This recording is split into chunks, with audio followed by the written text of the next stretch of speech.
So a lot of people are listening right now and they had positive reinforcement. There's two things to watch out for everybody who's listening, parents or youngsters, or just try to get everyone listening. And by the way, this is a good time to say this. I consume a lot of content, meaning I consume no content. I consume how people are consuming content. I just want to give you some roses and really the listener on the other side. I've really enjoyed, and this is very lightweight. This is a hot take. It's not like I've done major homework on this, but I feel like you have a very thoughtful audience. I really like what's going on with you and your audience. And it's really both of you, right? It's not just you, it's who self-selects to listen to your guests, and you're doing a great job casting it and all that, but there's something nice going on here, so keep going. And everyone who's listening, kudos on you for understanding there's value here in a world of unlimited content. Here's the two, back to like kind of the respect I have. I told you, Dustin, I said, hey, pay attention today. I'm gonna be a little bit sharper. It's out of my admiration. Here are the two things I wanna go extra level to watch out for. In confidence building, too many people go too far and they go into that 8th place trophy delusional place, and then kids don't believe you. I'm gonna be very transparent. I've already sensed that with one of my children where they're calling my bluff on it. I'm like, fuck, it's true.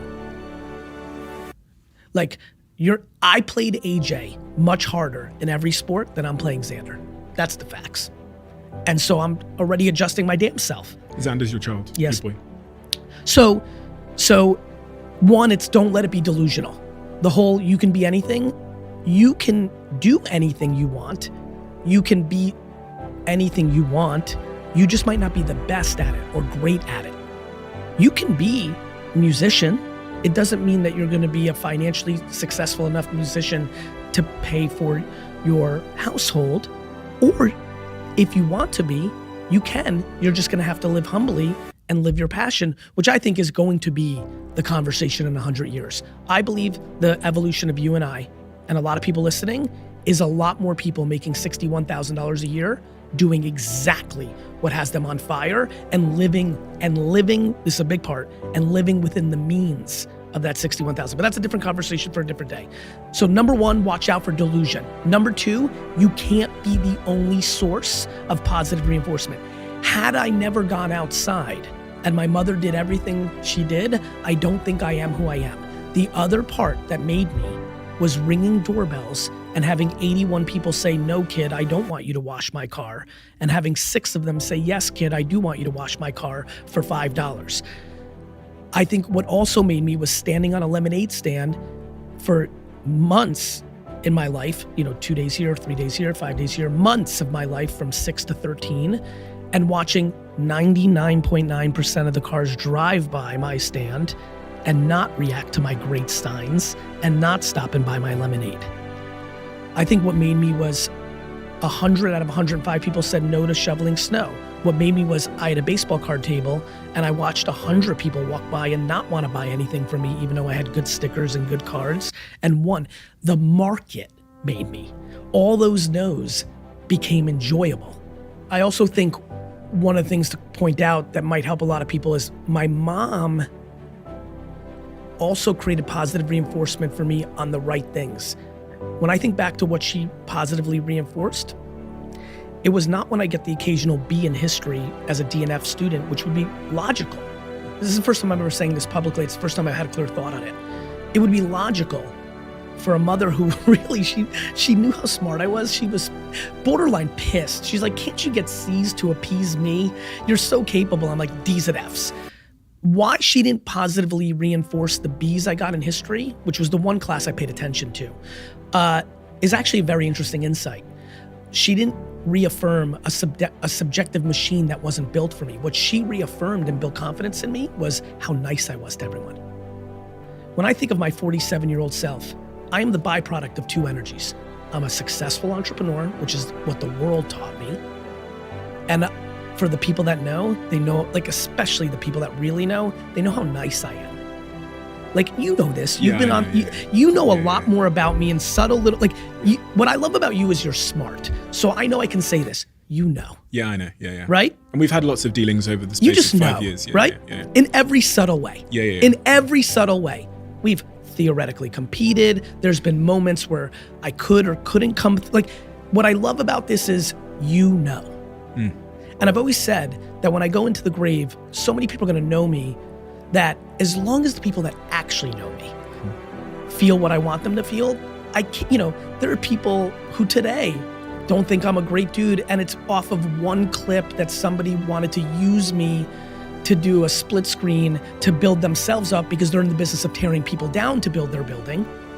And that doesn't bother me. Actually, it's I actually have incredible compassion for that. There was a kid who wrote a Medium piece about me being the face of hustle porn, which to this day lingers.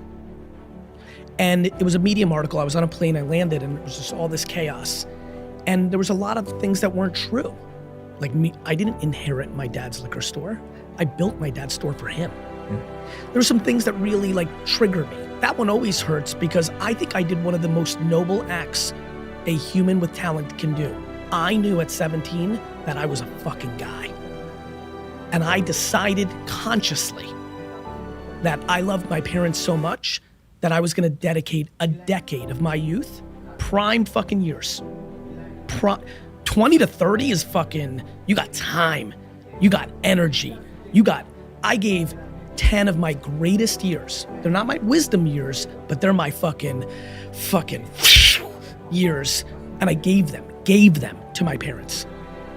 Never made over 120,000 a year, built a business from 3 to 65 million, left with nothing. Started VaynerMedia in Mike Lazaro's conference room at Buddy Media at 34 years old because I had no fucking money.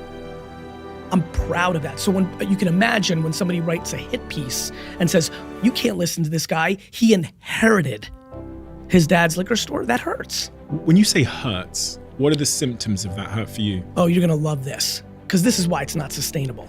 I'm neutral at all times. Gary, you're the GOAT. Thank you. Gary, you're shit. I understand. Why does it hurt?